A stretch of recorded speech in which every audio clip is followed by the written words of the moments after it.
আগামী জাতীয় নির্বাচন কখন হবে সে বিষয়ে সিদ্ধান্ত জানার জন্য রাজনৈতিক দল ও জনগণের মধ্যে বিপুল আগ্রহ রয়েছে। আমি বারবার বলেছি, এই নির্বাচন ডিসেম্বর থেকে আগামী বছরের জুনের মধ্যে অনুষ্ঠিত হবে। এই সময়ের মধ্যে দেশে নির্বাচন উপযোগী পরিবেশ সৃষ্টির জন্য যা যা করা দরকার সরকার তাই করছে। এখানে মনে রাখা জরুরি, বাংলাদেশ স্বাধীনতার পর থেকে যতবার গভীর সংকটে নিমজ্জিত হয়েছে তার সবগুলোরই প্রধান কারণ ছিল ত্রুটিপূর্ণ নির্বাচন। ত্রুটিপূর্ণ নির্বাচন প্রক্রিয়ায় বারবার ক্ষমতা কক্ষিগত করার মধ্য দিয়ে একটি রাজনৈতিক দল বর্বর ফ্যাসিস্টে পরিণত হয়েছিল। এই ধরনের নির্বাচন যারা আয়োজন করে তারা জাতির কাছে অপরাধী হিসেবে চিহ্নিত হয়ে যায়।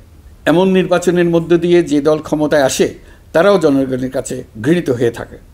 এই সরকারের একটি বড় দায়িত্ব হলো একটি পরিচ্ছন্ন, উৎসবমুখর, শান্তিপূর্ণ, বিপুলভাবে অংশগ্রহণের পরিবেশে একটি নির্বাচন অনুষ্ঠান করা, এমন একটি নির্বাচন আয়োজন করা যাতে করে দেশ ভবিষ্যতে নতুন সংকটে না পড়ে। এই জন্য সবচেয়ে বেশি গুরুত্বপূর্ণ হলো প্রাতিষ্ঠানিক সংস্কার। যেই প্রতিষ্ঠানগুলো নির্বাচনের সঙ্গে সরাসরি জড়িত সেগুলোতে যদি সুশাসন নিশ্চিত করা না যায় তাহলে ছাত্র জনতার সকল আত্মত্যাগ বিফলে যাবে। সংস্কার, বিচার, নির্বাচন, এই তিনটি ম্যান্ডেটের ভিত্তিতে আমরা দায়িত্ব গ্রহণ করেছিলাম। সেই বিবেচনায় আগামী রোজার ঈদের মধ্যে সংস্কার ও বিচারের বিষয়ে আমরা একটি গ্রহণযোগ্য জায়গায় পৌঁছতে পারব বলে বিশ্বাস করি।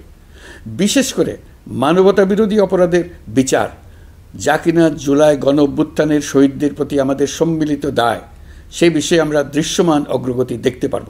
এতে আমাদের উপর আপনাদের অর্পিত ম্যান্ডেট ন্যূনতম হলেও বাস্তবায়ন করে যেতে পারব। সেই বিবেচনায় ও ইতিহাসে সবচেয়ে অবাধ, সুষ্ঠু, প্রতিদ্বন্দ্বিতামূলক ও গ্রহণযোগ্য নির্বাচন আয়োজনের জন্য সকল পক্ষের সঙ্গে আমরা আলোচনা করেছি।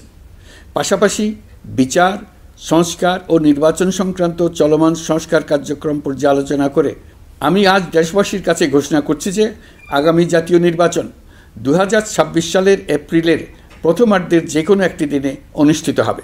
এই ঘোষণার ভিত্তিতে নির্বাচন কমিশন উপযুক্ত সময়ে আপনাদের কাছে নির্বাচনের বিস্তারিত রোডম্যাপ প্রদান করবে।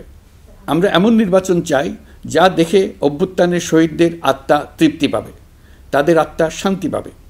আমরা চাই আগামী নির্বাচনে সবচেয়ে বেশি ভোটার, সবচেয়ে বেশি প্রার্থী ও দল অংশ নেক। এটা সবচেয়ে অবাধ, সুষ্ঠু ও নিরপেক্ষ নির্বাচন হিসেবে জাতির কাছে স্মরণীয় হয়ে থাকুক।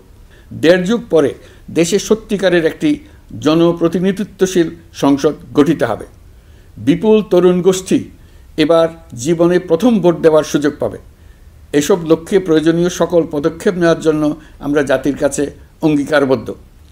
আমি দেশবাসীর প্রতি আহ্বান জানাই, আপনারা সকল রাজনৈতিক দল এবং আপনাদের এলাকার প্রার্থীদের কাছ থেকে সুনির্দিষ্ট অঙ্গীকার আদায় করে নেবেন, যেন আগামী সংসদের প্রথম অধিবেশনেই যেসব সংস্কারের প্রশ্নে ঐকমত্য অর্জিত হয়েছে তা কোনো প্রকার কাটাছেঁড়া ছাড়াই যেন তারা অনুমোদন করেন।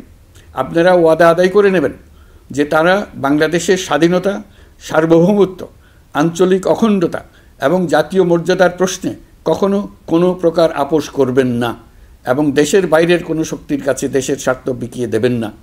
আপনারা তাদের কাছে সুনির্দিষ্ট প্রতিশ্রুতি আদায় করে নেবেন এই মর্মে যে তারা কখনোই কোনো অবস্থাতেই আপনাদের গণতান্ত্রিক অধিকার ও মানবিক মর্যাদার ক্ষুণ্ণ করবেন না।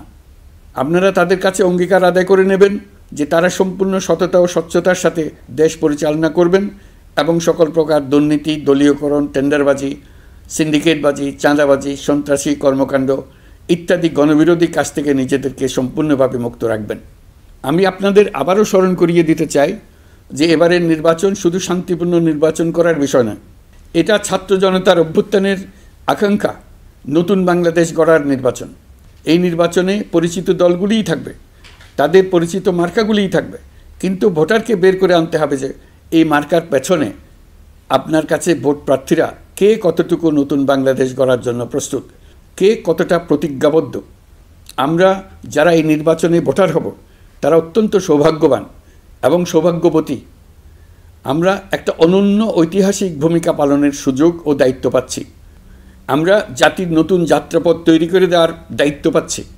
আমরা নতুন রাজনৈতিক সংস্কৃতি সৃষ্টির মহান সুযোগটা পাচ্ছি।